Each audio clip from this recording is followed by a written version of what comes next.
I may be shy, but I was raised very confident and with a high self-esteem. How did you know that the UK was an option? I will always say school remains the easiest, most straightforward way to pull yourself out of poverty. And that thing of try again, a very important skill to have. If you've moved abroad, if you've done something this scary, nothing phases you. Don't live your life with regret or what ifs, right? You don't want to sit at like, I don't know, 45 and like, what would have happened if I had tried? Hey guys, welcome back to my channel. If you're new here, hi, my name is Ntwaniengomane, and if you're a returning subscriber, welcome to the channel and welcome to today's video. So I am doing a mini series where I will feature the lives of young professionals who have moved abroad and are building their careers and sharing their journeys with you. And this will be a 5-part series, so I hope you enjoyed this video. If you do like it, subscribe down below, like it, comment, and share it with the people in your circle. On today's episode, we have Sethu Mkhalipi. She is a risk management professional here in London and she works for one of the big banks. I think let's start with who is Sethu?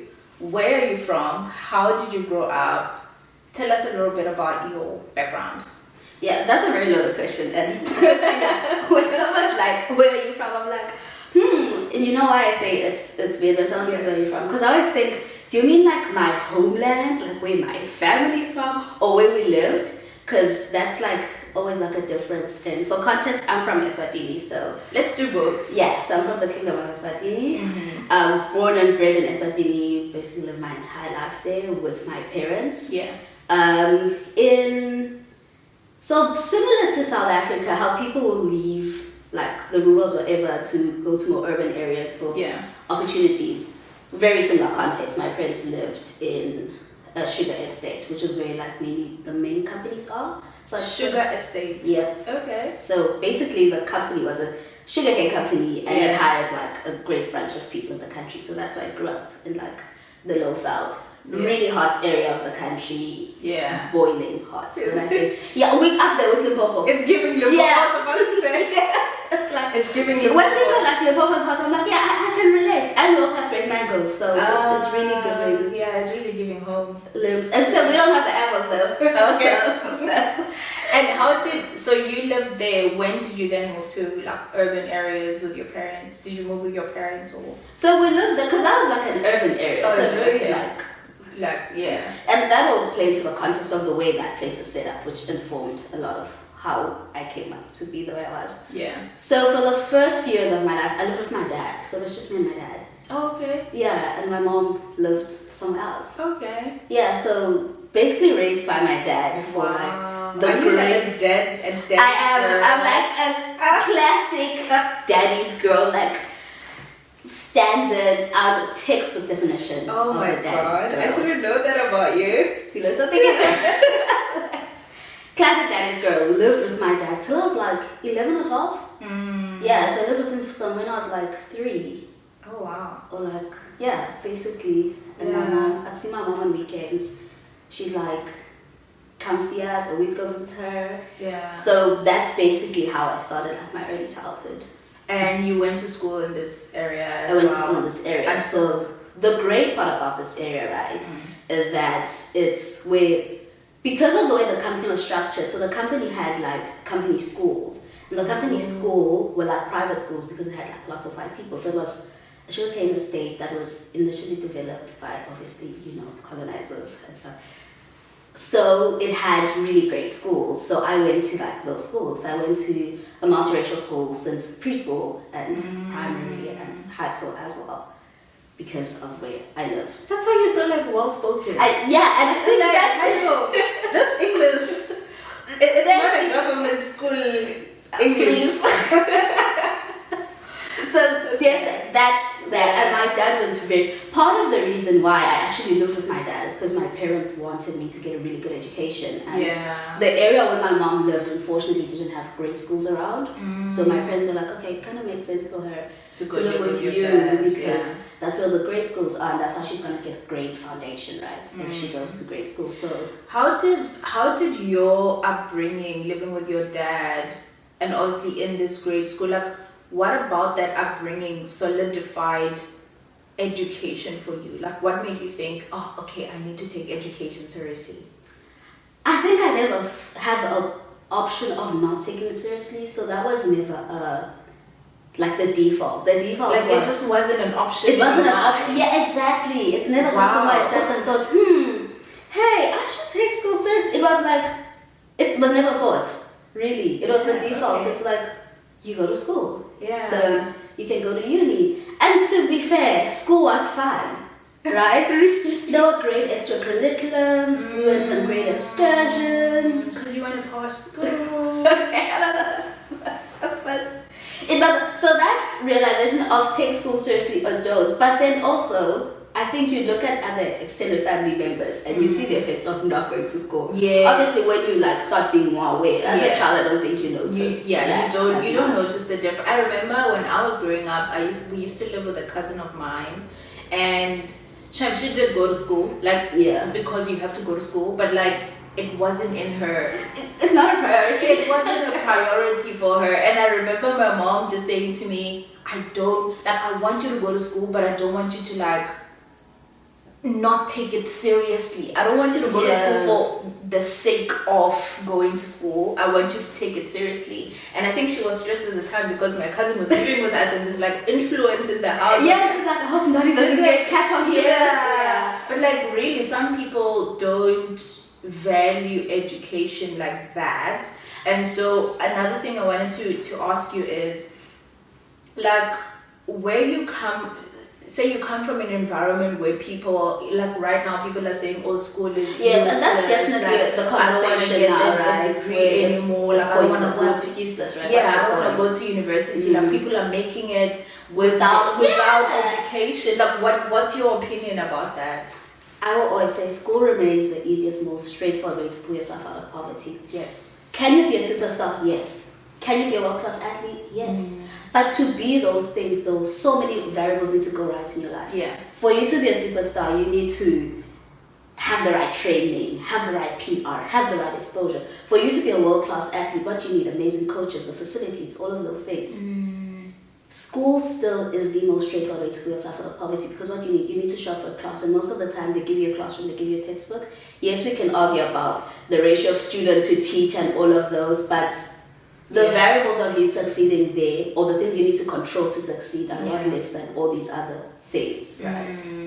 And the thing is, what I've realized is the influence about not going to school and becoming a superstar, making it big and so much that you don't need education, is that it only happens to 0.00003% of people. And if you're somebody who comes from our type of background, thank you, and very important, heavy on this, color. Education is really a cornerstone. I cannot imagine a life where I'm sitting here in London today without education. Yeah. So it's bizarre to me that people think, this thing is not important anymore. And yes, we know the unemployment rate is thank you guys, really but you terrible. know, also, you are worse off with just a matric than you are with a degree. So you can sit and say, but even though people with degrees are sitting at home with me, I'm like, yes, but their odds are better than yours. I work in risk, so probabilities things we work with, right? Yes. Your odds are still worse off. You're better off with the degree, right? As opposed to not having it. And I think people love giving blank statements and statistics, right? Because we don't actually dive into them. But when you look at the stats, right, what is the proportion of the people unemployed with degrees as opposed to those without a higher education, right? And I think that's maybe that's what our data should show. This is the number of people who have degrees or who have some form of education that are unemployed. This is the number of people who absolutely have no education and are employed.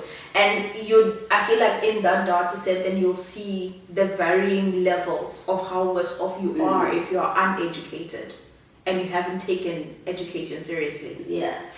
But with that, right, because people say, why doesn't the data does show that? It's just people want a 30-minute news segment to give them a stats analysis of everything. No, guys, that's not back to school. If you could read data, maybe you'd pay attention to it and what it's actually saying. Yeah. Right? Because you want everyone to give you a pie chart. No, go look at the scatter plot, look at the actual numbers, right? And what it's saying to you. Which way did we learn that? School. Go to school, guys. Please go to school. Stop this nonsense of not wanting to go to school. And also, you lose nothing by going to school, right? Yeah. You get to get knowledge. It builds outside of the actual education, the social part, the things you learned in uni, for example, right? Outside of the actual degree you came up with. That's a valuable life experience, right? Because institutions of higher learning shape you outside of just the knowledge that you're receiving. Yeah. And I think people underestimate as well, like, when you go to school, when you go to high school, university, a college, whatever it is, there is the technical work that you learn, like your modules and stuff, but there's also the social aspect of it. It's the people you meet, it's the things you get involved in, it's the kind of person you become by just being in that environment that people highly underestimate about education. They just think, oh, but I don't need to know algebra to live. Yes, you don't need to know algebra, but maybe you need to meet somebody. Right, you'll probably meet your business partner. I mean, people like quoting or Steve Jobs and Mike Zuckerberg, and no one ever looks at the other partner, because I feel like in all these startups and all these great companies, there's always the more popular partner. Yeah, there's always like the silent one, and it's like those people were at Harvard, at Stanford, at wherever. So you could meet your business partner there. And, that's true. You know. Now, getting back to your experience, if we were to open your CV and put on the one end, and then shine light to your life on the other end, what would surprise people about you? Ooh, that's an interesting one. What's the one thing that is in your life that we cannot see from your accolades, we cannot see from your achievements, we cannot see from your CV, basically? I really feel like and I hate living life off accolades, because I feel like that's such a fleeting thing, right? I feel like you're a human being outside of that. Yeah. I think people would be shocked that I'm very shy. Really? Yes. And I think everyone's always shocked, even at work. They're like, no, you're not. I am shocked. Yes, I am.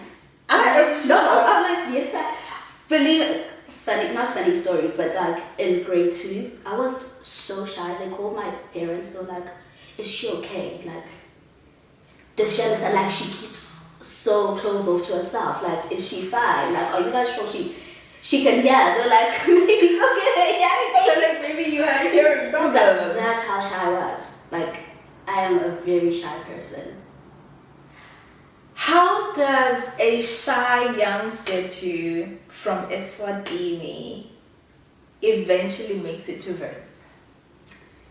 It's back to the schooling thing, right? Yeah. And the childhood thing. So I may be shy, but I was raised very confident and with a high self-esteem. Ooh. So even if naturally I'd be introverted and reserved to myself, and I think private schools do a great job of building that skill of self-belief and confidence in you as a person. Yeah. So even if, let's use public speaking for example, like even if you're shy, everybody's going to do orals in the school. Everybody's going to stand on the stage. Everyone's going to participate in the concerts. Yeah. Right? You will participate. Right? There's no boxing yourself and being like, they don't discard children. And I think that's something they get right. There's not like, oh no, this one's like this, so just leave them over there. It's fine. Even if you want great at sports, every year, without fail, you will swim to see if you can make the team. Wow. You will go play netball to see if you can make the team. It's not a, do I want to? No. And it's not like, no, but last year, guys, you saw that I couldn't do it. Like, try again now. They're like, thank you, last year. It's a new year. Try again. And that thing of try again, a very important skill to have. And I think I didn't realize it for the better part of my life. So when you grow up, you start meeting people, you realize that. And everyone will be like, oh, wow, you're just so outgoing and you just go for things. I'm like, yeah, why wouldn't I? Right? Wow. So I think that's the big one, right? That's where the education and upbringing really kind of pull you in. So you just like had the audacity. You just like, I'm going for it. And I kid you not, that's the only uni I applied to. Really? Because I was like to my dad, that's what I want. He was like, okay. He wasn't like the only one. yeah, I wasn't confused about what I wanted. Such a risk. Thank you. Do not do that. Do not do that. Do not do that. But back to the point of just know that sheer determination. Because what guarantee did I have that it would take me? None whatsoever. Wow. Because I had three universities that I applied to. Which is like everyone should do. I don't know. I don't know where I'm gonna get in, so I'm gonna try my luck, and I'm gonna and surprisingly I didn't apply to Reds. Why? Just not your type of Yeah, I was just like, it's in Joburg CBD. I'm from Limpopo. I don't even know where to start with Johannesburg. I am not trying to figure out that city. Yeah. And I was like, I'm gonna stay far. I'm gonna stay in Pretoria. Yeah. And just like see from a distance. But so you move abroad in June of 2023. Yes, July. July 2023. Why and how? Like, why the UK? And also, how did this come about for you? So, I think when I worked at home in SIT still, I worked in central banking. Mm-hmm. So, I'm a central banker and then I worked for like what you guys call SARS. Oh, yeah. After that. So, I think I'd always told myself that I want to go home, see the market, but after that, I would like to explore a career overseas, like in the West, because I just want to see how they do things and what I can learn. And obviously, because my country, it's a very small country, small economy, there's only so much you can do, right? Yeah. Because just of the sheer size of the country and the economy, right? It's not as big and diverse. So I knew that after a while, I had actually given myself this time limit. I was like, when I hit like 3 years or whatever in like my work career, I'm gonna move abroad. Right, I told myself the same. And then I was getting closer to that mark. So I was like, hey, I want to move back to the same thing with it. And my dad always says, you love things. He's like, the minute you decide something, you've decided that you're doing it, so you're just going to do it. I'm like, yeah. I'm like, that's the daughter you raised though, so shout out to you. But like, how did you know that the UK was an option? And I'm asking this because I went for the vast majority of my schooling, actually from since I was born until I started my articles, I didn't know that going to the UK was an option. Yeah. You know, until I sat in a boardroom and somebody mentioned it. I was like, oh, I can do that. Really? I can do that too? How, like, when did it occur to you that this is an option? Because some people just don't know that it is an option. Yeah, and I think that exposure is such a big thing, right? And I know people like throwing around that term. It feels like a buzzword now. Everyone's like, exposure. But it really is. It is. And maybe back to primary even, where I went to school with kids who were from the UK, right? And who were like, oh, we're moving back to the UK, whatever. So I think those concepts started coming. I'm like, okay, there's a world like out there. Like this is not the world. Right? There is something else. So, and I know that sounds like a very small thing, like to know that your classmates' parents are from the UK and they're like, oh, now we're leaving the country and we're going back to the UK, and my dad's an accountant and he works wherever. So those seeds, like, I always knew that clearly people are going somewhere. Yes, they don't look like me, but there's a world somewhere and they go in there and they live there. So I think that's where like the little drops of were planted. Yeah, that's crazy because, side note, I went to a private primary school, but nothing. When you're speaking now, I'm just like, okay, you had like a very I think they're all the same. Because in my tiny private school, there was nobody from the UK. It's so amazing just how exposure and environment can drop these little nuggets of curiosity into your brain. And you don't realize it, obviously, as a child, that someone's mentioned that to you, right? But you just take it on subconsciously for some reason. So that's when you first knew about this world that's out there. Yeah, and then also I think our choir teacher was German or something. And then she was like always telling us, oh, if you guys like the Berlin Wall and everything in history, it's from there. That's where I'm from. And and these are like really minute conversations, right? They're not like a big thing. But obviously they plant these little like nuggets of like, no, there are other things in the world, right? Yeah. And maybe one day you could try them out, like these other things in the world. That is such privilege.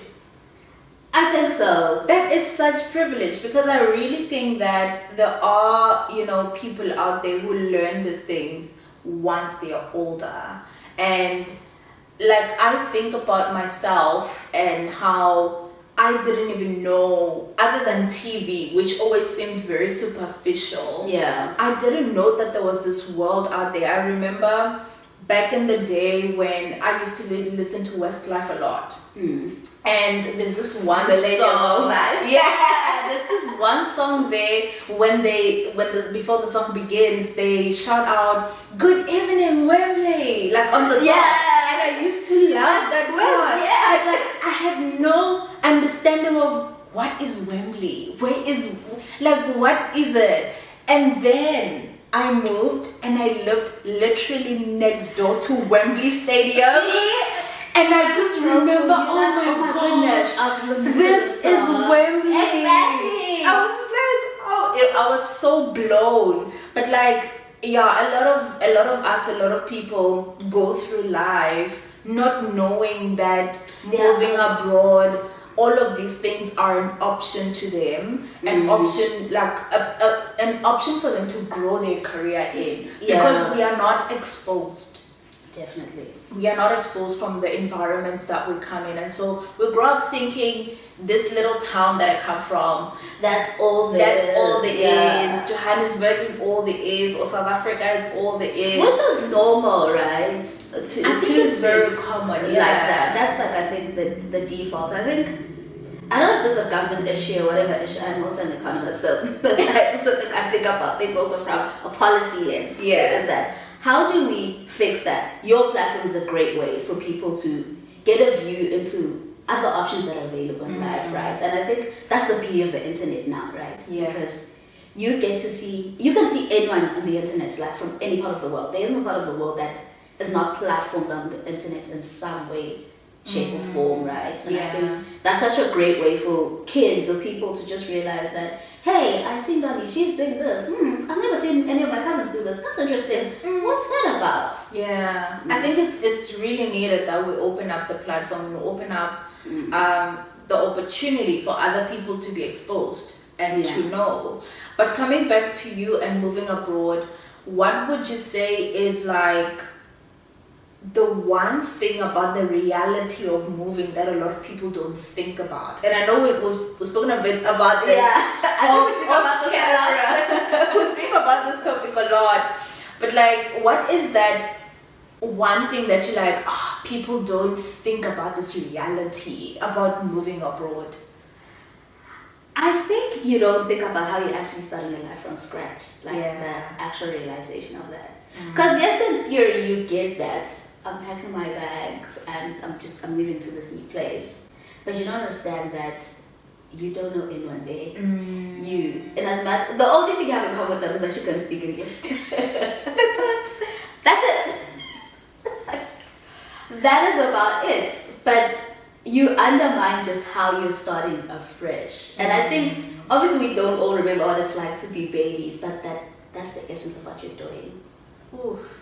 Right? You're learning to crawl again, you're gonna learn to walk again. And that's going to show itself in different steps of your life. Right? And you don't realize just how familiar you are with home. And how comfortable. And how comfortable you are. How did you navigate that? Like the first few months. Let's talk about the point where you get to Heathrow. Yes. You get to Heathrow, you have your cute little pink suitcases because you just... Listen, I also have your pink, like, the pillow thing. Yes. You get to Heathrow with your 3 little suitcases because you just bought them from Macro the other day. Exactly. Literally, they still new, they're cute. And then you wrapped them. I had wrapped mine. They're wrapped, yes. They're wrapped, you have your headphones on, and your Listen. little pillow, and you're out of the plane in Heathrow. And you're out of the plane.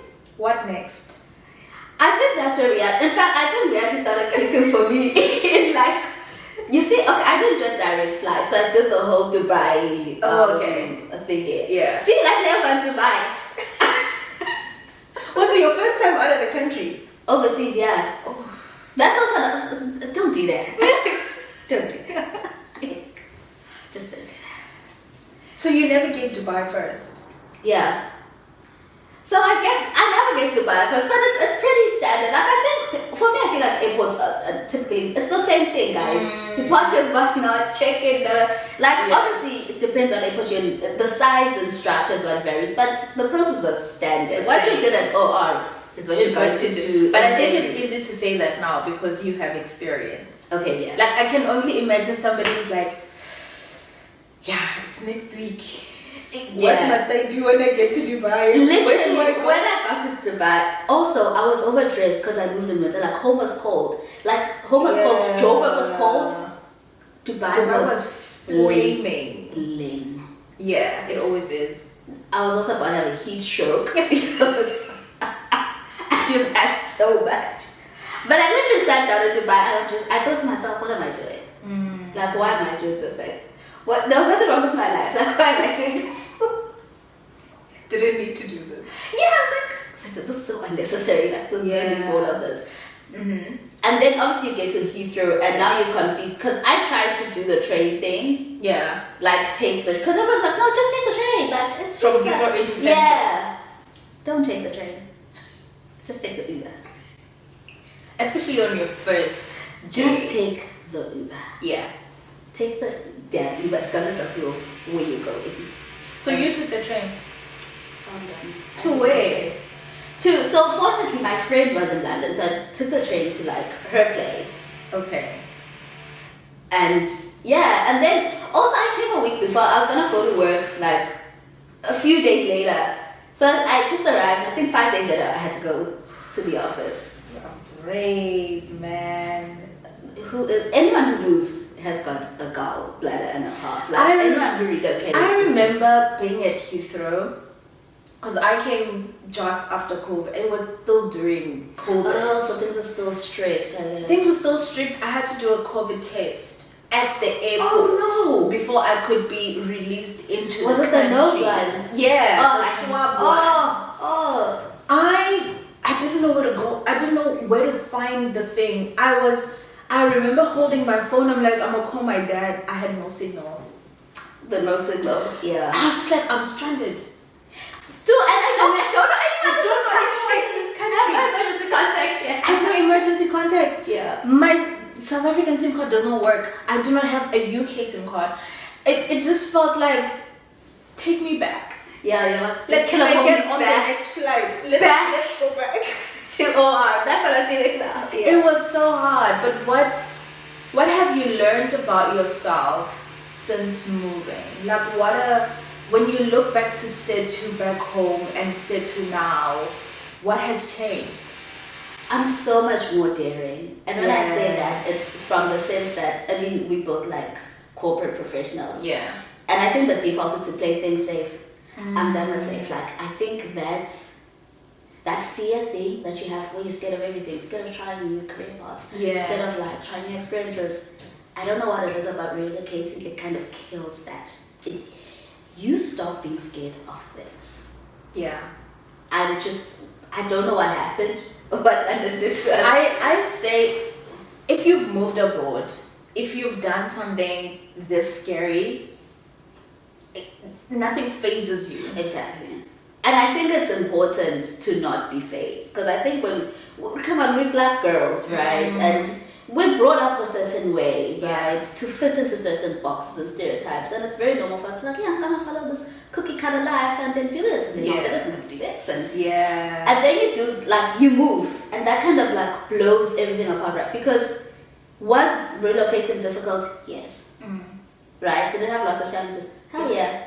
In fact, it's still kind of hard. Yeah. Did you die? No. Right? You survived every single thing that's happened to you since you moved here. Every single thing. Wow. That is so true. And the reason I asked that is because I realized with me that there are certain things I used to like hold to high regard when I was at home. But now I'm just like, it's not that important to me anymore. You know, like I used to have this preconceived idea that I think a lot of us have it of success, and I thought I was going to be driving this car at this place, living here, doing this. Moving abroad just tore everything apart, because now I'm not only not driving that car, I haven't driven in like 4 years. Like I'm a public transport girly. Exactly. I'm a bus. You'll find me on the tube now. The other day, I prefer that. And I know that's so weird when people like, honestly, I don't like countries that don't have a good transport system, like, because you don't let me drive. Like, the other day, I'm coming back from the office in an Uber, and I remember sitting in the Uber going, this is taking so long. Thank you! Like, why is this taking an hour? Why are we driving? Like, I'm not in the car I used to think I would drive. I am now getting annoyed at how inconvenient driving has become. You've redefined certain things. And I think that was my follow-up question, to say, how have you redefined success for yourself in your career, from how you used to see it back home to now where you are in your career? How has success sort of changed? I honestly feel like I had a certain definition of success, right, that existed before, and what that was meant to look like. I feel like I'm a new person. I don't know if it's I'm a new person or I'm rebranded, but the things that I thought mattered to me don't matter as much anymore. And I'll use like materialistic things as an example, like expensive bags, right, or designer, whatever. I think when I was at home, I was like, oh my gosh. You were into this. I was into these things. Or I was like, oh, that's a good way to signify that you like doing well in life. That's a great marker of success, right? Yeah. Owning these things. Yeah. And now that's disappeared, right? But I do think that's like influenced by the fact that when we're at home, due to like, what are we in middle income countries, right? Because everyone's suffering so much, I understand why owning a car, forget it being the most latest, is a signifier success. Because guys, let's be honest, the public transport, you're not trying to be in a taxi. No, not at home. That's not. So I think I moved from a state of, those things felt like, now they feel like the things of survival, or to prove to others that at least I'm not suffering like everyone's suffering here. And now I feel like I'm at an ease level, like my conscious like calmer, and I'm doing things more from a fulfillment place rather than survival. And I just don't want to suffer. I just don't want to suffer. It's more like I'm not suffering, and I want to live the most fulfilled life possible. Yeah. And that doesn't look like what it used to for me, right?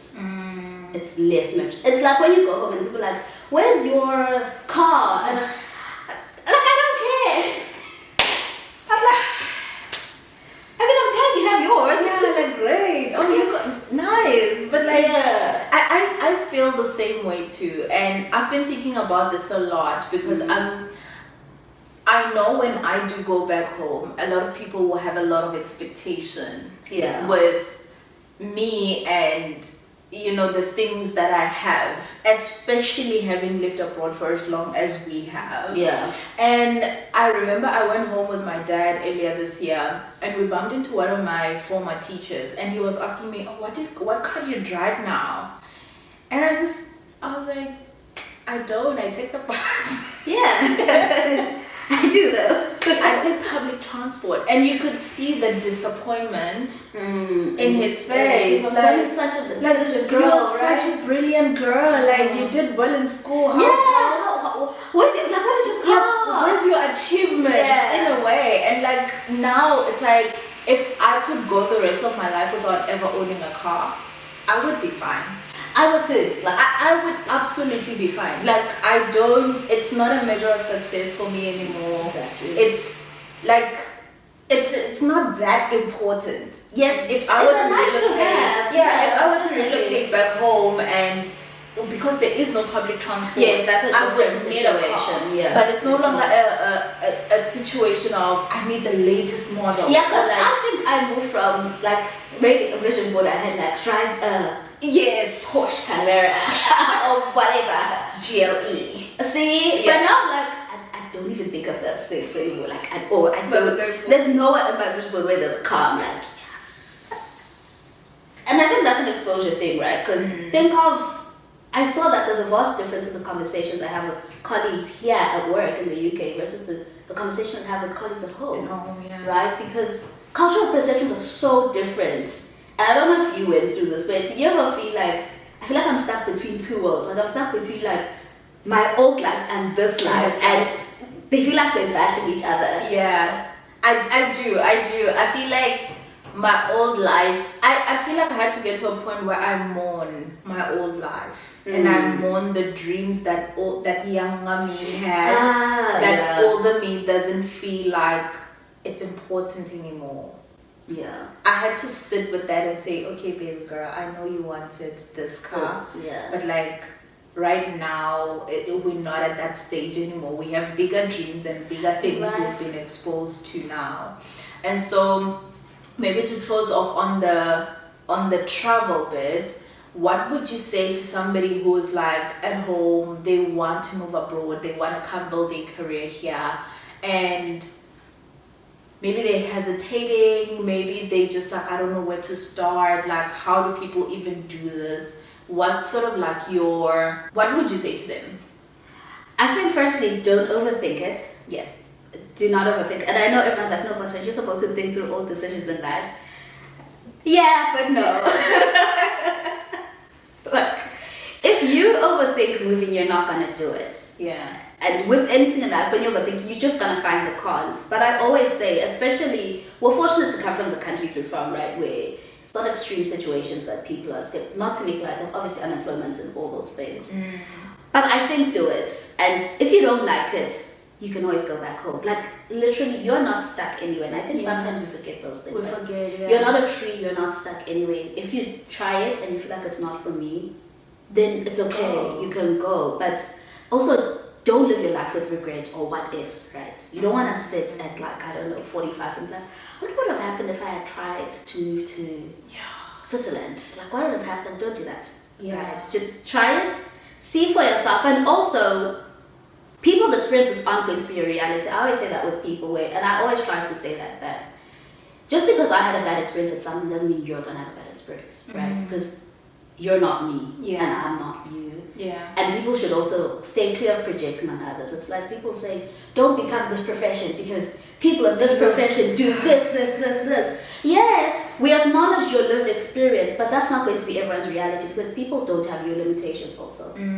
So I'd say do it, definitely. Yeah. In terms of steps, I know people are tired of hearing LinkedIn, but guys, like... LinkedIn all the way. I am a LinkedIn girl. That's how I found my job. I didn't use an agency. I didn't know anyone who had done this path before me. So that's another thing. You don't need to see someone else do something for you to do it. Sometimes you will be the first, and that's okay. Yes. Give yourself permission to try. Because I think people always want to copy a rubric, right? Which is the smart thing to do. Like I saw Ntwanie do the step. So if I can just copy that step, or because Ntwanie did that step, that means everyone else cannot do that step. No, don't limit yourself. Yeah. Sometimes you'll be the first person to take that step, and that's okay. You will learn. Yeah. So, and LinkedIn, guys, I know LinkedIn is like the enemy of everybody. Nobody wants to be on LinkedIn anymore. And I get it. Like, it's so annoying, but that's how I found my job on LinkedIn. Literally applied directly to the company and just started making progress through the interview round. So, also, there's nothing that's above you. I think people also forget that sometimes. Never look at anything and feel like, oh, it could never be me. Why not you? And who should be there if it's not you? Who are these people who deserve things, and why aren't you one of them? Right? Yeah, that's amazing. I feel like a lot of us, and I want to say a lot of us because me too, look at certain opportunities and we're like, yo, that is for this type of people. Or like, oh, I don't fit into this type. There's a post I saw somebody was advertising like an MBA opportunity and like a meet and greet, and I remember looking at him like, what would I even say in that room if I were to go? You know? You figure out when you get to that room. Yeah, a lot of us don't have that.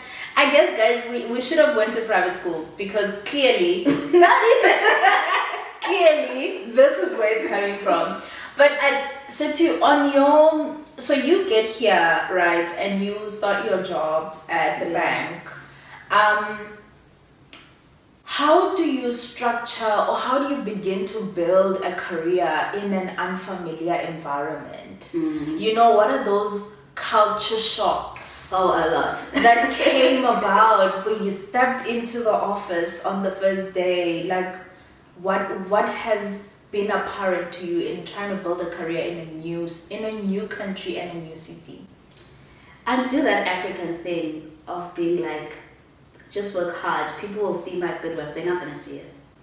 Like, they're not gonna see a good work. You need to speak for your work. Unfortunately, your work is not a living being. Yeah. Right? It has no voice. And as amazing as like your work is amazing, but you get what you advocate and negotiate for, not what you deserve.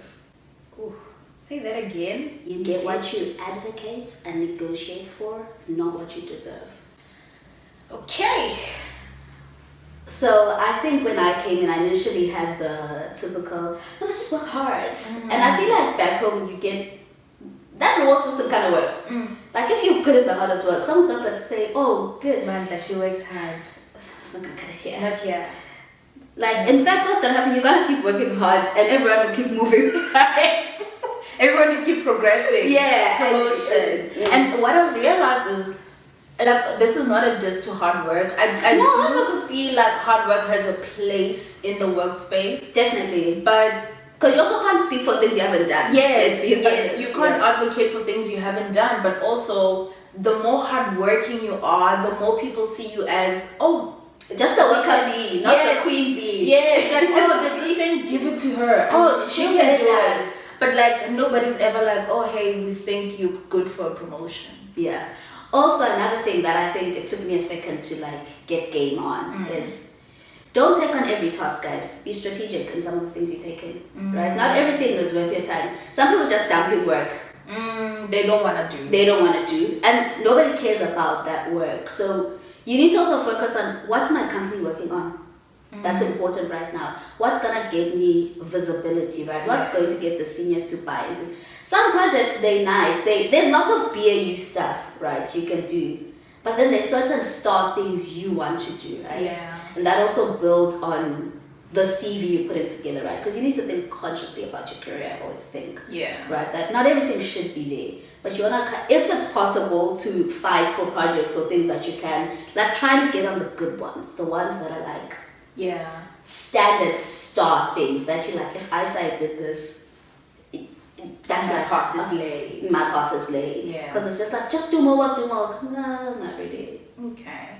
And so I run this program called the Life Design Career Coaching Program. We are trying to see how somebody like you and me could build their career that is focused on their life and what they want to achieve instead of their accolades and I have a risk management qualification, so this is the thing that I'm gonna follow.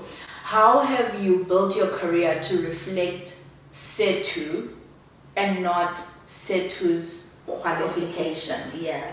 I definitely think I'm not yet there. It's going to be still a journey to that path. But I think when the year started, I did start thinking consciously of even the things I do at work, right? So I was like, it's nice to say you do certain things, guys, right? Like, it's nice to say, I can crash the numbers. Because, look at you, you're so smart. But also, like, do I really want to do this very well? Yeah. So I think what I started doing was getting myself on things that align with what I want to be maybe in the next 5 years, right? Because maybe this is a long exercise. You know how at the beginning of the year we're all doing vision boards and also I sat down and I was like, what does my ideal day look like? Yes. If there were no constraints whatsoever, what does an ideal day, an ideal life look like for me? And I literally wrote that down. I planned it out. I'm like, it's going to consist of this. Then I was like, okay, between where you are now and that life, can you match anything between the two? And the answer to myself, honestly, was no. Yeah. Unfortunately. I think some people are fortunate. They're like, yeah, definitely. So that meant I had to start even rethinking certain career milestones I thought I wanted to hit. Yes. Right. Which was difficult. Yeah. Where I was like, oh, I want to do this, and then I'm going to become this. But I was like, oh, but that and that has nothing to do with what I said to myself. This is the ideal life I'm looking for. So I had to go back to the drawing board and kind of redesign or reconfigure how I'm going to navigate my current career and ensure it starts matching with where you want to go. Where I want to go. And sometimes it doesn't. Unfortunately, it's not linear, right? Yeah. No longer looking like I'm gonna move from this to this to this. Yes. Something about it is also feeling very messy. That, which is quite uncomfortable. Yeah. I think it discourages a lot of people to go that route because, like, we're just focused on the next promotion and the next job and the next thing and the next thing, and then you wake up 40 years from now, you have 40 years experience in this thing that you don't even like because you didn't take a step back to say, oh, but is this still going in the direction that I wanted to go? So obviously, having been here now for a couple of years, you've worked at your career and you've progressed it as best as you could. What are those things that didn't happen for you that felt like, oh man, I really wanted that to happen, but like now you sit back and you say, I'm so glad that didn't happen for me? I think there's a job I wanted to move to after I was at my role. I think for maybe a year. My employer must never see this again. And it was in the ideal company, the ideal role and everything. Yeah. And I think I lost it at round 4, right? Interview. Yeah. Yeah. So I was just almost there. And it was going to give me the money I want, right? It's always the money. Yeah, guys, it's very important. Money is important to live. But now I look at the hours I was going to work at that job and where the next step would have been at that job, and I would have been miserable. Yeah. Right? Would I have had the money? Yes. That's very true. I would have. But it would have sucked the life out of me. I feel like the money wouldn't have even been able to compensate the level of misery. And when I lost that, you couldn't have convinced me that this is for the, people do those corny lines. I hate them. But I'm like, no, when you do something better is coming. Direction. It doesn't feel like that at the moment. No one's redirection. Everyone's like, God, please, God. we didn't sign up. I didn't sign up for this. I did not sign up for this. And at that time, I didn't know that I'd have these thoughts later on about this is not like, yes, I'm progressing my career, but this is not like the path I want for my life, right? And I'd have gotten sucked into that loop of the next thing. Yeah. And I asked that because I have, just like you, I've also left a job. Luckily for me, I wasn't even in the interview stage. I was just invited to consider the opportunity, and I looked at it and I'm like, the money is amazing. Like, this money would change my life, but these hours would stress would also change my life. They were not in the right direction. Yes, and not in the right way. And I just think that for a lot of people, we are chasing the salary, right? We are chasing the money, we're chasing the promotion, we're chasing the next thing, which is great. But I also feel like sometimes the fact that certain things don't happen for us is a blessing in disguise that we often don't see in the moment because we want this thing so much. But if you were to have it and you think about how it would change and alter your life, is it still worth having? To close off, Sethu, you have traveled quite a bit since you were here. Where have you traveled to? What's your favorite place you've been to? I think Rome. Rome? Yeah. Definitely Rome, because I'm a history nerd. Yeah. And then combined with the food, I was like, this is, I'm those annoying people. You know, people hate museums on trips, so they're like, I don't want to go to Are you another a museum girl? I am. I want to immerse myself in knowledge and culture, and back to the history nerd thing. Like, I want to dig into the detail of things. Wow. So that is. I still think about this trip even today. Wow. I loved Rome. How has travel changed your life and your perspective on life? I think it's removed so many things I thought were rules. Such as?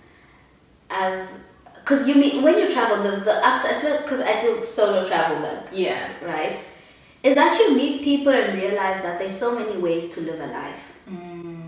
Right? From the conversation you have with people. And those ways are also just as fulfilling as the predefined notion you had in your head. Yeah. About it. Like, I met someone who was like, he's been traveling for like 6 months now. Wow. This is like, he's whatever.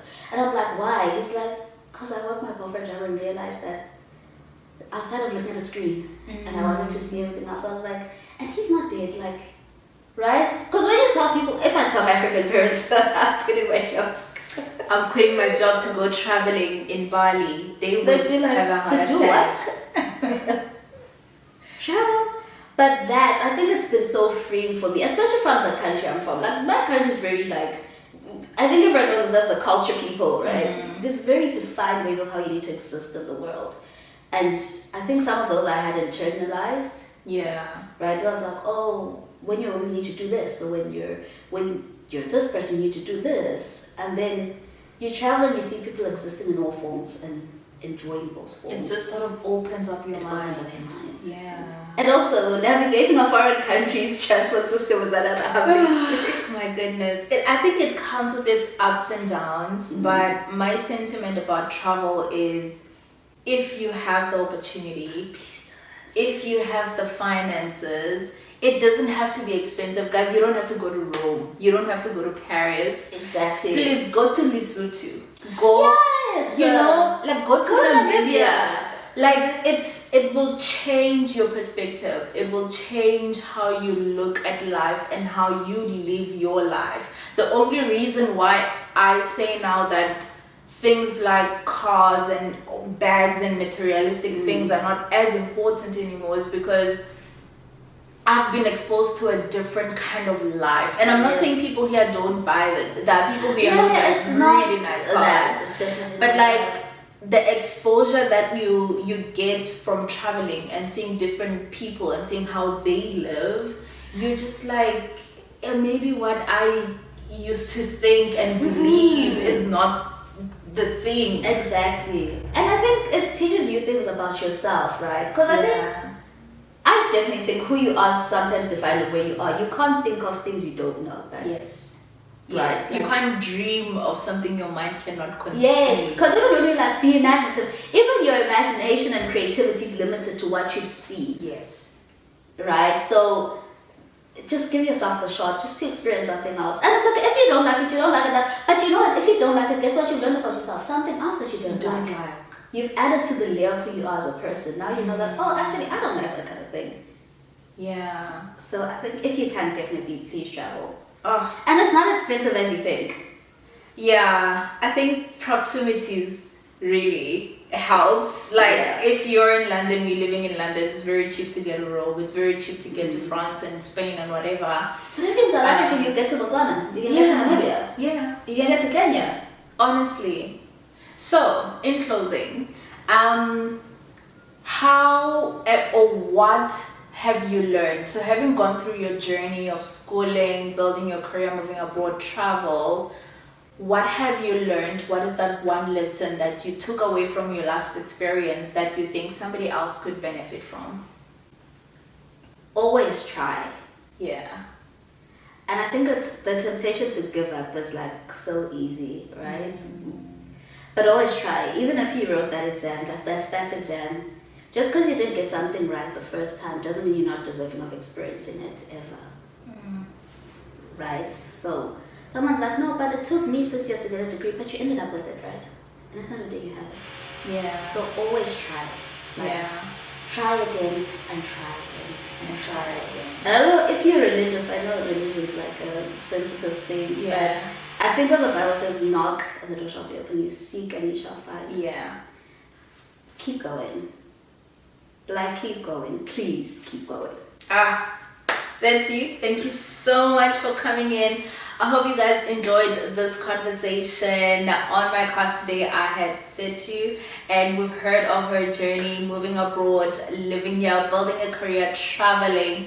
I hope you guys are inspired, and I hope you took away something from this conversation. If you really did, give us a like down below, leave a comment, tell us what stood out for you, and don't forget to like, to comment, and to subscribe. I will see you guys in the next installment. Bye.